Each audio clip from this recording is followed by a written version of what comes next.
walks up and tries to jab him. Okay, so what I do like so far is that I like Sai's tendency to try to be aggressive and in your face, because that's what Cammy does, right? That's just what Cammy does. And again, standing jab there. Now, he's starting to hit standing jab a couple of times. It seems to be another one of those pet buttons that he's going to, right? So let's do this right here. So from the beginning, he gets one standing jab. Okay, has a mistake there. This situation gets thrown. And then here, walks up standing jab again. And you can see it's kind of another one of those pet buttons. And you see people do that a lot. You see top players whiff jab a lot. And I've always said that every button press has to have a purpose. So what's the point of whiffing a standing jab like that or pressing jab in those situations? A lot of times if you're up close, it's just to make sure that you have a faster move that can hit them and you can confirm into things. A lot of times it's to fake actions. Jab is the quickest move that you can throw out that you're faking actions. I cannot read the mind of all these people who are playing. I'm not sure what the purpose of that those standing jabs that he's pushing in those situations are. So it's a little interesting there. Okay, so and these are all like little minor things that I'm going to be talking about here. So this is fine, right? So he jumps in close. Now, at this point in time back here, Cammy walks to what it looks like he wants to jump at Ryu distance, right? Ryu jumps first. And, I mean, this all happens super fast. It's obviously easier to analyze this because I'm pausing and playing and stuff like that, but he happens to jump forward as well. So this might have just been a situation where he wasn't expecting Ryu to jump, and so he jumped forward, and it's like, whoops. But he lands here, and he lands and successfully blocks. So that's good. So he blocks here. Okay. We get our first false positive, our first false success here. We saw that Sai tried to sweep a little bit earlier in the round. I missed it. It's a little bit further back. Let's do this real quick.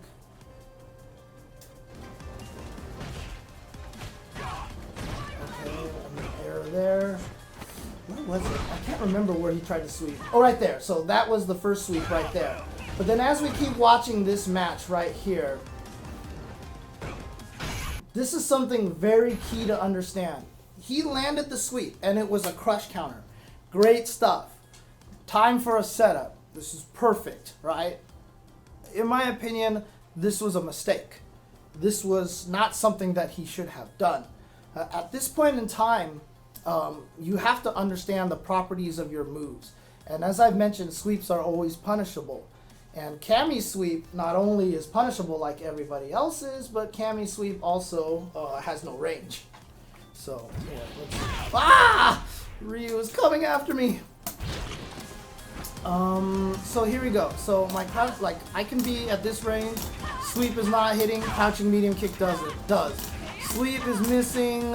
Standing medium kick hits. Sweep is missing. Crouching fierce hits. Cammy's sweep is actually a pretty terrible button, okay? I'll just say this much. Like, if there was going to be any exception to the -10 rule on sweeps, it should have been a Cammy sweep. Because this button can't hit anything. It just has no range, right? Look at this. This thing has basically no range. Woo! So what you start to learn about this is that this is not a particularly good button. Not only is it not a good button, but I will show you exactly why it's not a particularly good button.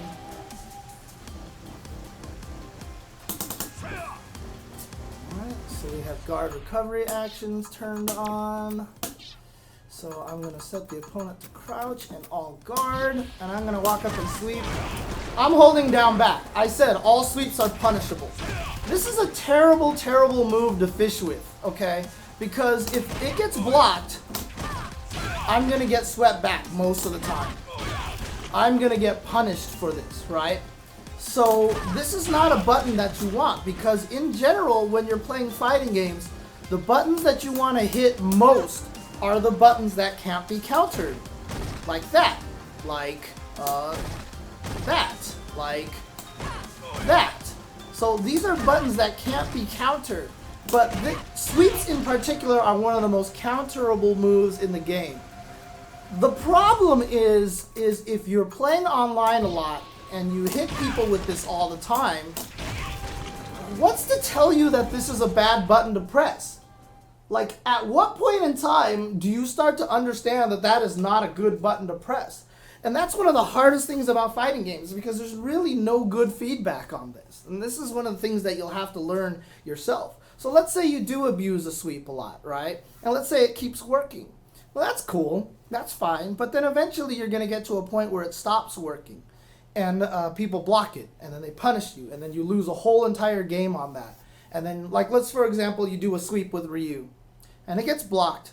And Urian EX charges you into Aegis Reflector, does some stupid combo, resets you, mixes you up, and kills you. The initial thought that you're going to have for your mind is, Urian is cheap, he's stupid, he's got these stupid mix-ups, why is his EX charge so good? And this character is total BS, and man, why did they nerf for you? He sucks. Honestly, what you should be thinking is, why did I sweep? Like, why did I sweep? Why did I go for the sweep there? I know that move is totally punishable, right? So these are things that you're going to have to learn as you play these fighting games. When you get hit out of things that you didn't block, you have to understand why you didn't block. And sometimes it's just because you're in delay. So if you get punished, this is something to understand. Now, this is one of the reasons why one of the new features they added to Killer Instinct, beautiful. Beautiful. I love it. I love it. If you get hit out of the recovery frames of a move, it says punish on screen. It actually comes out just like counter hit, right? So like if you get counter hit, it says counter hit on screen. If you get punished, it actually says punish. I wish they would put that into Street Fighter V, to be honest with you, because that way, if you do get a move block and you get counter hit, and the guy sweeps you before you can block, and it says punish, then you'll understand that that was a punishable move. That's really, really, really great. Really great stuff. But in Street Fighter V, you're just going to have to figure that out on your own. If you do a move and you try to block and you keep getting hit, that means your move is punishable. And unfortunately, you know, with the false successes, if you keep landing the sweep, even the few times you do get punished, especially if your opponent only counter sweeps you or doesn't punish you fully, you're just going to be like, oh, well, I'm just going to keep trying it. And one of the things about fighting games that you have to learn is how to pull yourself away from those habits, from pulling yourself away from, and start to recognize false successes. It's one of the hardest things to do in fighting games because, honestly, how do you know what a false success is unless someone tells you? It's just experience. You just got to keep playing and start finding out when something stops working.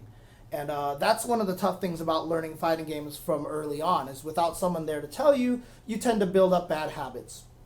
And man, it's difficult. It's really, really difficult to learn in those situations. So again, I can't blame Sai for going to that move because he's going to land it like 50% of the time. And since he's not getting horribly punished for it, there's nothing that's teaching him that this is a bad idea. But it is a concept that you have to understand does exist in fighting games. So even if something is working, at some point in time, you may have to reevaluate whether or not it's a good thing to do or not. So there you go. So that was the first instance of a false success. We're going to see it a lot more, and that's why it's particularly dangerous in this particular case here. Now, again, okay, jumping medium kick. Perfect example right there. So jumping medium kick, oh yeah, that's right, the arrow keys work better. So he gets in the jump distance, hits jumping medium kick, not going to hit him, right? So again, learn to use your different buttons if you can. Okay, no anti-air again, but that's fine. He's defending, and as long as he's learning to block, that's better than nothing. And so he's doing a lot of walk-up jab. There's definitely a lot of walk-up jab here at this point in time. Now, what I should be mentioning here, because I'm analyzing this purely from Cammy's point of view, I'm purely analyzing what Sai is doing. And I haven't talked about Ryu yet.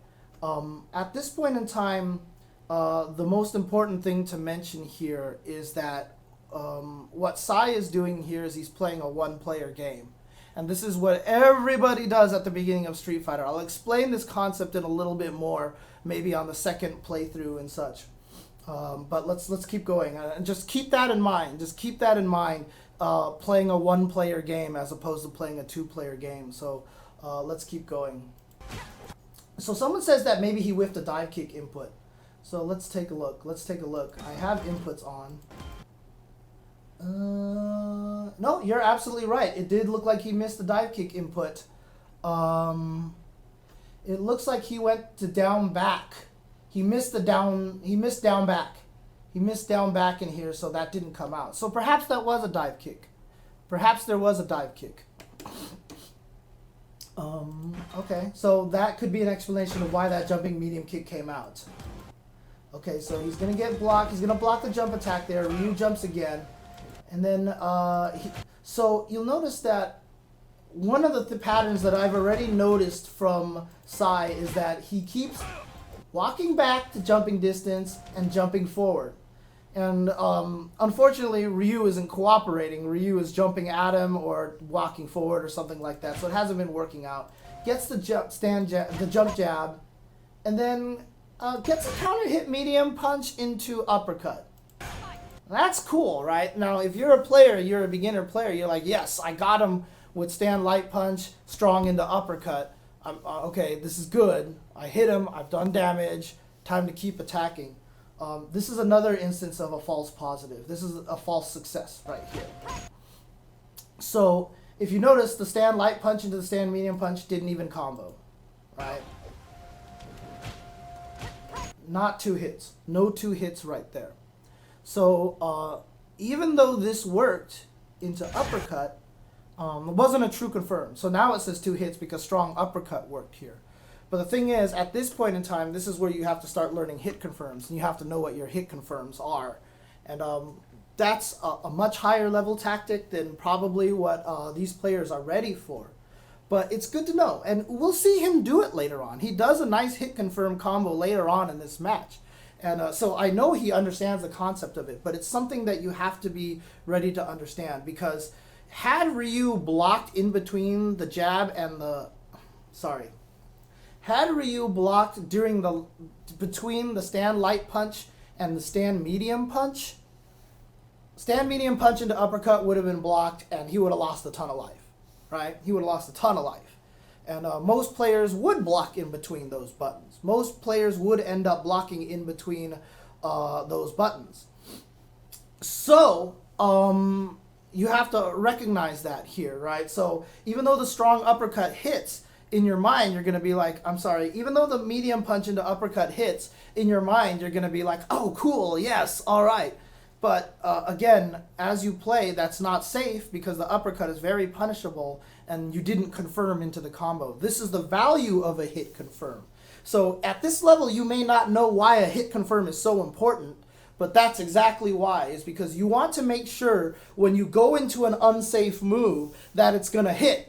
The uppercut is an unsafe move, so you want to hit confirm into the uppercut so that you know it's going to hit, because if you don't confirm into it and they block the uppercut, you take a big chunk of damage. So that's something to keep in mind right there. Let's keep going here. Okay, so now he's doing this walk back and forth thing. Cammy very much needs to get in your grill.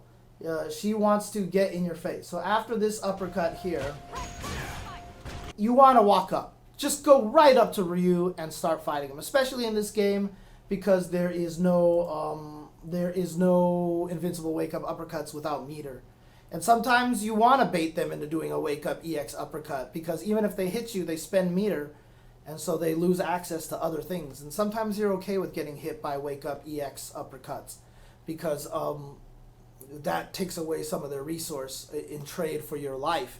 And making them lose their meter can sometimes be as valuable as whatever life that you lost. So, and anyways, let's keep going. So he doesn't do much here, and then he goes for towards heavy kick. He goes for towards heavy kick, and it connects. So if this is the case, if this is what he was trying to do, right? So he was like, I'm not going to get in your grill, but I'm doing this. I'm hanging back here to make you think you're safe to wake up with a button. so I can catch you with a surprise towards heavy kick. If that was his game plan, brilliant. Beautiful stuff. Great stuff. And you know what, I will totally give you credit for that. However, this is where you have to start understanding what properties your moves have and what capabilities your move have. Towards heavy kick leads to a combo. And that's something that you have to understand about your own character. He hits here, and then he goes for a sweep. So this just could be a case here where maybe he doesn't know that it is a combo, but I'm pretty sure it's in one of Cammy's trials. So it would be a good thing to note. So if you really do want to know, let's take Ryu into the corner, let's set him to crouch, and then he hits him with a very... Oops. Actually, let me make him quick rise because that just makes it easier. Like that. He hits him with a very late roundhouse.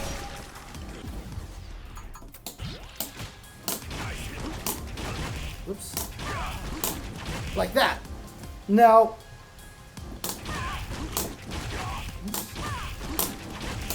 you'll notice that it combos in a crouching medium punch.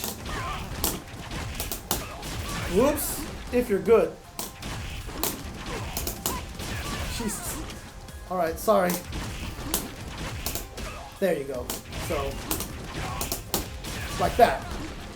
So that should be a combo that you should understand that works off of towards heavy kick. Like that. So you should... So here's a couple of lessons to be learned here just in that little sequence here. So not only should you know about your combo and know about what buttons you should be hitting in that particular situation. So let's go back here again. So this is one. So first lesson is know what the combo possibilities are off of your hits. Side did not know what the combo possibilities were, so he just went for a sweep. That's fine. That's lesson number one. Know what your combo sequences are. 2, get good at your combo sequences. You saw right there that I missed the combo. That's gonna happen if you okay. So there's a great example right here. So let's do this here. Let's go back to here. This screen really quick again. This is kind of important and a really good example. Let's say this happens. Whoops! I actually tried to miss the combo that time. So let's say I miss the combo like that, right? So after first attack. So, oh, actually he's gonna block on wake up. Okay, what I'll do is this.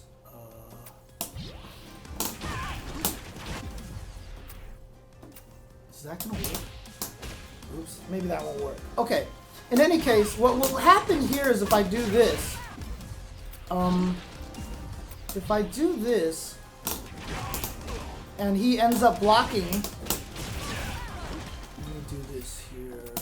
So let's just say I do this, and he ends up blocking it, and I get punished for it, right? So I did that whole song and dance here. I baited him into touching a button when he got up. I hit him with it, and then, jeez, I'm so bad at missing combos when I want to. And let's say he ends up blocking it, and he ends up punishing me, and I lose this big old chunk of damage.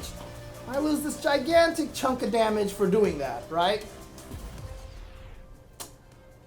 That right there, my friends, is a perfect example of a successful failure. I talked about it, right? Those are the two concepts that are really important to understand. That is a successful failure. You got the right thing going there. You baited him into touching a button. You got him with the knee bullet. And then you drop your combo, they block it, and then you lose this 50% chunk of life, right? Let's say that combo would have killed him if you had connected it. Instead, it gets blocked, and they kill you, right? So the initial reaction is going to be, dang it, I lost. There goes my LP. I've lost my points. Dang it, I'm so mad at myself. In all honesty, you should be thinking to yourself, dang it, I dropped my combo, I lost points. I really need to improve my execution because I won. Because I 100% won that round. I won that game. But I lost because of an execution error. But it doesn't matter because I did the right thing. I had the kill. It was my fault that it messed up. So technically, that was a win. But I just need to fix up my execution. I just need to practice that combo some more. So that is a perfect example of a successful failure right there. You did the right thing. It just didn't pan out the way you wanted it. You lost, but you know what? That's how you take the win from the loss. That's how you take the win from the loss. You don't, when you see that happen, don't only see it as like, dang it, I lost. My points. Like, you have to see it as, well, I should have won. I messed up. I lost. But you know what? At least I did the right thing. If you watch me play fighting, if you watch me stream when I'm playing this game, a lot of the times when someone jumps at me and I uppercut, but my reaction is a little too late and they end up jump kicking me, you'll hear me say a lot of times, at least I tried to uppercut. At least I tried to uppercut. At least it was in my brain to try to uppercut. So even though they hit me with the jump attack, like, I get more mad if I block the jump attack than if they kick me with the jump attack because I did my uppercut too late. Because blocking is a failure, but trying to uppercut just a little too slow is kind of like a successful failure, because it's like I was trying to do the right thing and it didn't happen the way that I wanted to. So that's a perfect example right there if they block that combo. So the lessons to learn, right? One, from this sequence here, let's go back for a second.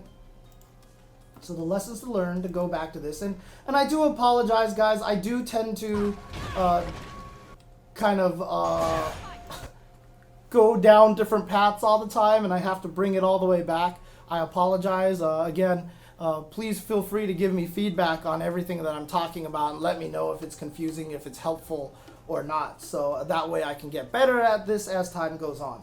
But in any case, he lands this towards heavy kick. So number one lesson, know what combos. He didn't. If you have trouble landing the combo, lesson number two, keep practicing. Keep practicing that combo until you can get it a little more consistently. And even if you miss it in a real match, don't worry, keep going for it. Don't discourage yourself. Lesson number three, and this is the same lesson that we talked about at the very beginning of the match. Let's go back to the beginning of the match.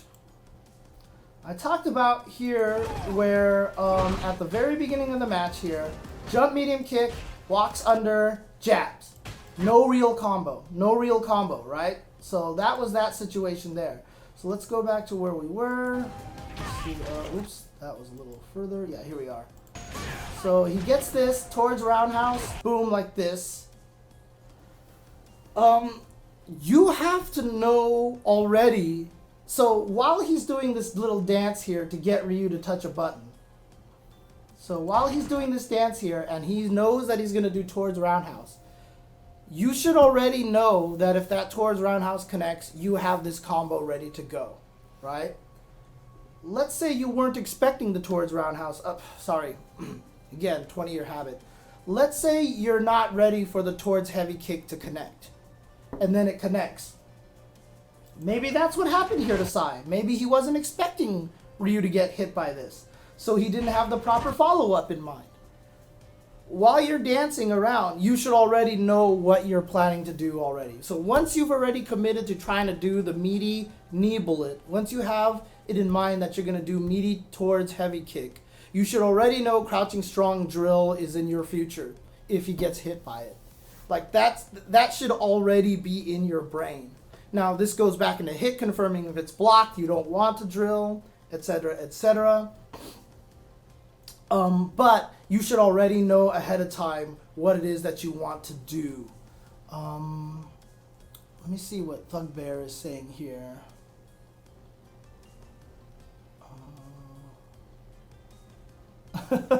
Okay, well, yeah, so basically what you want to make sure that you do is you have what you want already ahead of time. So even during that point where you're walking back and forth, your brain is already on towards heavy kick, crouching medium punch drill. So you don't have to react to the hit of the knee bullet actually connecting to know to do crouching medium punch into drill. You should already know that that's what you wanted to do ahead of time. So those are the three lessons in that one little sequence.